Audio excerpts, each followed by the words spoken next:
Hi, everyone. Good afternoon. Welcome back. Many of you guys come and are here on a weekly basis, and I'm probably going to have some newcomers today. So I'm very excited to meet and greet all you guys. Okay. So today we are going to be creating this Alaskan sunrise. Now, I mean, like this could be any mountain range, but I was looking at pictures of different sounds in Alaska. And a sound is like a body of water that goes in towards land and comes out. And I was just looking at sounds and I got really inspired by looking at layers of mountains going back in the distance. So, what we're going to do today is we're going to be creating this scene. Now, I'm going to actually flip my picture over for a second because you're going to notice this little blobby on the back. That's what we're going to be using our oil for in a little while, okay? So we'll get to that in a minute, but I wanted to show that to you guys before I pulled out my project paper. So let's get our project paper out. I'm going to go ahead and move that off to the side. And we're going to be creating layers of a landscape a little bit different than what I usually do, okay? Usually we talk about having a horizon line, and our horizon line will be there, but I'm actually going to talk about this edge line right here that's going to be the edge of our lake. Now, you can make this very jutted out, or you can make it very serene. It's completely up to you. You are the artist, okay? And so I'm going to be creating this edge of my lake first, and then I'll start building my mountains in, okay? So I'm going to use my Sharpie. If you are a little bit nervous to start with a Sharpie, you can always use a pencil and then trace back over it, okay? So that you're starting with something that's not as permanent. But I'm just going to start right in the middle of my paper. So right there, halfway through my paper, you can see that I have it lengthwise. Then I've got this really pretty line for my shoreline. I could put it further down if I wanted to have some extra layers of mountains, or I could put it further up if I really wanted to focus on the water, okay? Now from here, I'm just going to create some simple mountains. Now, if you've been in class with me before, you know how I feel about shark tooth mountains, okay? Shark tooth mountains are the ones that are the plain zigzag that go across. I love rocky, scraggly mountains. So I like to build my mountains so that they've got, you can see where some of those rock climbers would have a lot of fun, okay? So I've drawn one layer of mountains, and then I can come back here and draw a second layer, okay? I'm just gonna put one mountain in that second layer, okay? So that's it. That's all the drawing we're going to do today. So your Sharpie can go ahead, whoop, just drew on myself. Your Sharpie can go ahead and go off to the side. And what we're going to do is we are going to use oil pastel now. Now, oil pastel is fantastic. It is not required for this project. We have done wax resist painting in this class before. So if you want to do wax resist with crayons, be my guest. I will be using my Craypa today. Craypas. I don't know how to pronounce it, sorry. So I'll be using these today. Now, if we look at these mountains, you're going to notice that they don't really look like oil pastel, but they also really don't look like crayon. And that's because we've created oil paint from oil pastels. So we have to start with oil pastels. And as we know, quite commonly, the tops of mountains are snowy. So the top is going to look very different to start with because I'm just coloring white on white, okay? And what I'm doing is I'm using zigzag coloring direction. I am not going back and forth, and I'm not even going straight up and down. I'm going to the tops of these mountains, and I'm using it kind of like a point at the top, just like a point on a mountain. But I'm using that point. I think I'm going to need just a little bit more oil pastel. Okay. I'm going to use that point and direct all of my lines for coloring up towards that point. Now from here, you can just have fun with these mountains. For the mountains that I created for my project today, I was using pink and blue in the very back mountain, and I'm used purple and gray in these front mountains. I think I'll just stick to those same color schemes so that it looks similar, but you can use whatever colors you want, okay? So I've done that zigzag coloring up here at the top, and then I'm going to continue that. And what I'm going to do, I usually do this when I'm teaching kids how to color tie-dye, but I'm going to overlap the pink onto the white. It's only overlapped by like a half an inch, and then it'll become way more prominent when I get this blue out here. If you're using crayon, you're going to do the exact same thing. Don't worry about it not looking exactly like oil pastel. I know that we all have different art supplies at our houses. So it makes no difference to me if you're using crayon or oil pastel. It will still have the really same cool effect. Plus, you're going to get the chance to paint over top the crayon. I won't be doing that with the oil pastel, okay? So you can see that's all the coloring I've done. And then I wanted to create a little blue shadow at the top. And I'm doing that on purpose because I want it to look like my sun. Like it's got like this cool snow shadow over there. Now, for my mountains that are a little bit closer, I'm going to grab my purple. This is a pet peeve of mine. I usually always keep little containers on art tables when I'm in an art classroom to hold those little papers that you're peeling off. It's always a good idea. You can see I have mine all together. Always a good idea to have them all together so that way they're really easy to pick up and throw away when you're ready. So I'm doing about half my mountain in purple. Okay, now I'm going to switch over to the gray and I'm going to go down, but I am not going all the way down to that shoreline because I wanted to I made it grassy in this picture. I still might make it grassy, but I think I'm going to add a little bit of tan as well. But what this is doing is just creating depth in my picture. A lot of this lesson today is going to be you seeing me color with oil pastel quite a bit, and that's all right. Nobody's getting hurt. Okay, so I've done that zigzag where I've overlapped by about a half an inch on there, okay? Now for the shoreline, instead of following the directional shape of the mountains, now I'm going to follow the directional shape of my line that I created for the shore, okay?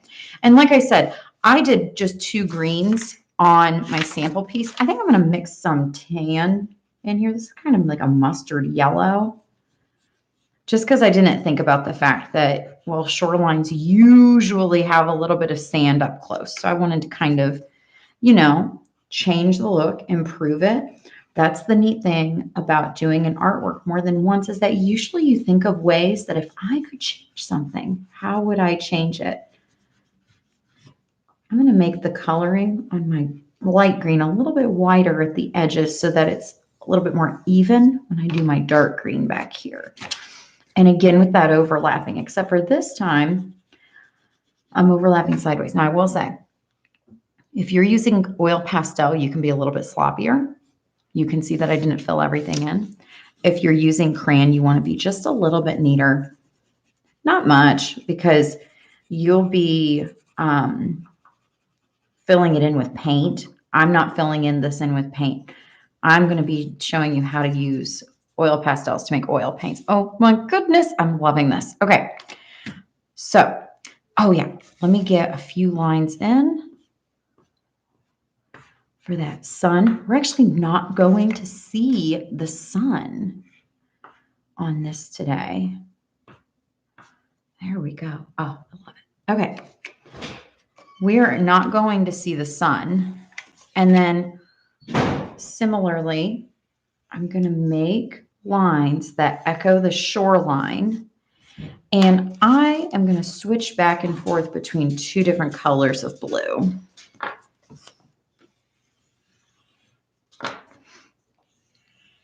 Now, if you used crayon, you'll want to color any of these thin lines. You'll want to color over them pretty dark a couple times just to make sure that they're good and ready.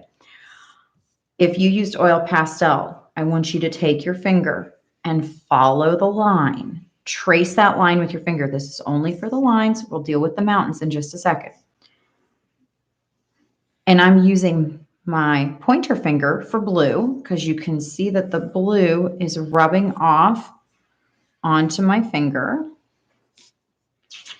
And then I'm actually going to switch to a different finger. I think I'm going to use my thumb. Do you guys know why I would do that? Because if I took that blue finger and smudged it on top of that orange, it would make a really gross brown. But now I've got some orange on my thumb, and it's actually creating some really cool orange ambiance on top of that yellow. Okay. Now let's start making some oil pastels, turn into oil paint. Ugh. So I have canola oil. Baby oil is probably the easiest. Plus, it makes your house smell great. I put about, I don't know, way too much. I can't dump it back in though because it's not food safe now. But you really only need like a teaspoon of oil. It hardly takes anything. And for your cotton swabs, make sure you have a few because just like I used different fingers for the blue lines down here and the orange lines up here, I can't take a cotton swab that I've run through this yellow ochre and then put it on top of the pink because it's going to make this grungy orange color, okay? So I have multiple cotton swabs for different colors, okay? So easy peasy. You're going to pick up oil with that cotton swab, and then look at this. It actually starts moving like paint. It is the coolest thing. Be mindful of your lines because painting outside the lines will create resist where you don't want it, okay? So I'm just using this cotton swab for this yellow ochre and my light green. Do you guys already see the difference between before I'm doing it and after I'm doing it? And how it really just molds these colors in such a beautiful fashion. I really love this. I think that I'm going to make like some sort of spring picture that does the same thing. Now, look at how grungy that is. Look how clean that is. I'm going to switch to this clean one. And I might only use this for my green. But then, remember how we talked about overlapping those oil pastels? We're going to now overlap with the oil. So now a little bit of my green oil pastel can creep up onto my mountains. I also want you to notice your oil pastel. Remember how I talked about how you didn't have to be all nice and neat? This is why.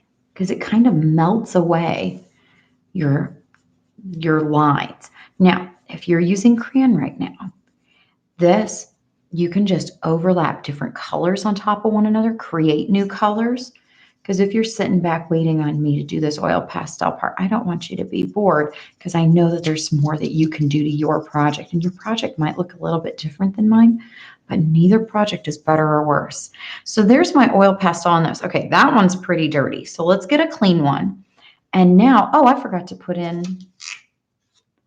some little shadows, some little snowy shadows. That blue. Okay. Now, why did I put white on top of white paper? I will tell you. Because this oil, you can actually see it down here. If this oil gets on the paper, it turns into a very dark gray color. Okay. I didn't want that for my mountains. Instead, and watch what I'm going to do. I'm just going to do the bottom half of my mountains. Okay. With the one oil pastel. Oh my goodness. Look at how beautifully that is blending. Oh, this one's turning out even better than my teacher sample. And then I'm going to flip, get a clean side. I'm going to go up here. I'm going to gently rub some oil on top of that white on white. There, I'm very barely touching that. It did lighten up my blue a lot more than I wanted it to. Oh well, that happens. Okay. So I flipped it back around so that I'm using my gray and purple side for the bottom half of these little mountains. We'll get to the big mountain in just a second. Oh my goodness, I am loving this. turn it over. You can see I got a little sloppy with my pink. Haha, I can clean it up a little bit. Now you can't see it. Oh, and look at that. I can draw some new snow coming down there. Ah, snowboarders would love this. All right. So here's the bottom of this mountain. I'm trying to be thrifty here and not use too many of my cotton swabs. This one's getting a little sad, but that's my last mountain with that one. Yeah, he's getting pretty towards the end of his rope. Okay, we'll stop on that one. Okay, one last cotton swab. This one I'm going to have to be really careful around that blue because it's a very strong pigment. So it's really going to turn the top of that mountain blue. Oh my goodness, look at it. It's so beautiful. All right. And then I'm going to flip it over to just get that snowy peak. And that time I used a little bit less oil, and I can tell that I like that better. Now with oil pastels, if I wanted to, because I accidentally wiped away too much of my mountain, I can just go in and just scribble it back in. I'm not hanging around too much. I'm just scribbling it in and getting out. Okay. Now I can set the oil off to the side. And now, whoa, all right. Sorry, there we go. Okay.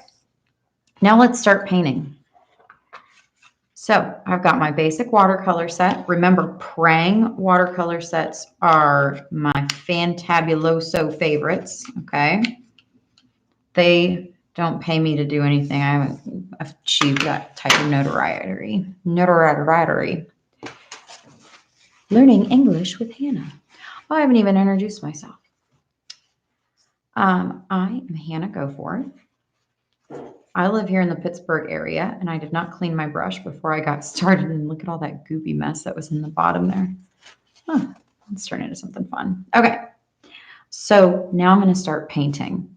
This is very important. You can overwhelm your piece of paper with too much pigment, okay? So what I'm doing is I'm adding a lot of water in here, and then I'm going to test it a little bit. Okay, good. All right. Oh, why did I want blue up there? Whoops. Hey, let's learn something new. When we make a mistake with our watercolor, if we get a paper towel and just soak it up real quick, it'll still show a little bit, but it's not a huge deal. Let's see here. Let's do the correct colors that I wanted to do for the sky today. I wanted to do some orange and some red. And like I was saying, you can overwhelm with the color. See, that blue streak will show up a little bit, but I don't think it's going to be that noticeable once the entire sky is filled in. If I don't add any water, then I'm going to get this really vivid red, okay? And I don't know if you can see because I'm working a little bit fast here, but if I paint right over top that oil pastel, it does resist, okay? Join the resistance. All right. Again, not paid for by Star Wars either. But everything is about directionality. I'm not painting my sky back and forth. I am going out from where the source of light would be. And if we're painting a sunset or a sunrise, the source of light is the sun that's behind that mountain. So part of the sun beams are coming out this way, okay? See how dark that is? That's too dark for what I want. So I'm just going to paint water on top of it. And oil pastels, or not oil pastels, watercolor paints tend to dry lighter than what you painted them. So it's okay if it's a little bit dark, not a huge deal. I am making sure to go right along that horizon line because I don't want anything distracting, like big white blobs. Okay, and then maybe I'll just pick up some water instead of painting on that. But now, look at that. Oh my goodness. Just like brimming. Okay, Now let's go down here to our lake. So down here, I want to use all my cool colors, okay? Because I wanted to. Plus, water is blue, but water can also be a myriad of purples and greens. And I just got some purple paint in my green. That's okay. We'll water that down. Okay, so it might look a little weird. Why am I painting my water green? Well, because I'm going to add other colors in, okay? You can do some wet on wet painting where you paint water down first, or you can do what I'm doing right now, which is dry brushing. But I'm using those blue lines that I drew in, just kind of be guidelines, because I wanted to change between different colors within the lines, because water is fluid, haha. And because water is fluid, it changes colors just naturally in between itself, okay? So I don't see how dark that pigment is. Maybe I don't want my purple to be this dark. So I can actually just take water and just paint water right on top of it. I always encourage students to do this if they have just grabbed way too much paint on their brush and they're completely overwhelmed. So let's say that the other side of this happens. We don't have too much paint, but now we have too much water and we're starting to see our paper dissolve. Okay, the best thing you can do is get rid of the water. You can do that two ways. Get down here. Can you even see me painting? There we go. Shh, shh, shh. Tizzy, it's okay. It's just your owners. They're outside playing. And I hear them pouring water outside. So, you know, that's a good sign. I'm sure no one will ruin any clothes or flower beds today. Okay, so like I was saying, you can get rid of water two ways. One, you can get rid of water with time. Just let it evaporate, let it sit there. The other thing is force it out by getting a paper towel and just soaking up that extra water, okay? I didn't pull out my salt today, but if you wanted to, ooh, that was pretty. If you wanted to add a little bit more pizzazz to your water, you can throw some salt in there and it diffuses the pigment. That's a huge fancy way of saying that it looks like you have little starbursts going through all your water, which can be really fun. I'm just going to do this one plain blue. Oh, maybe I want a little bit of purple in it. Oh, yeah, I like that. Make a nice blue violet. Guys, I'm just feeling this out. I'm just having fun with it. The point of art is not to produce a product. The point of art is to relax yourself, to grow, to calm yourself, okay, and to connect. And it may not seem like you're connecting if you're doing artwork by yourself, but truthfully, that's going to be really green next to the shoreline. You're connecting to a different part of yourself when you're doing art. Did you know that your brain actually changes while you're doing art? If you've ever seen those little fancy brain scans, someone who's doing art, it lights up a different section of your brain as you're doing it because you're using a different part of your brain when you do art. You're thinking on your feet. There we go. You're making changes with every moment. A brain on art is a very fun, imaginative thing. It also just releases serotonin, which is the feel-good chemical. Oh my goodness, look at that. Okay, so I finished painting it. Ta-da. Wowzers, I love that. So today, go have fun. If you create something that you wish to share with me, you can share it with me on Instagram, tag Go Explore Create Art at Go Explore Create Art. If you make it on, you want to post it to Facebook, I love, love, love seeing what you guys create at home. Well, so, oh, one last thing. If you did crayon, you're just going to paint right on top. Okay? Paint whatever colors you want. The crayon will resist, but then the little crevices in between the crayons will add a really cool texture. All right, that ends it for me today. I have enjoyed this time that we've spent together. I hope that you have a lovely rest of your day, and I will talk to you soon. Bye.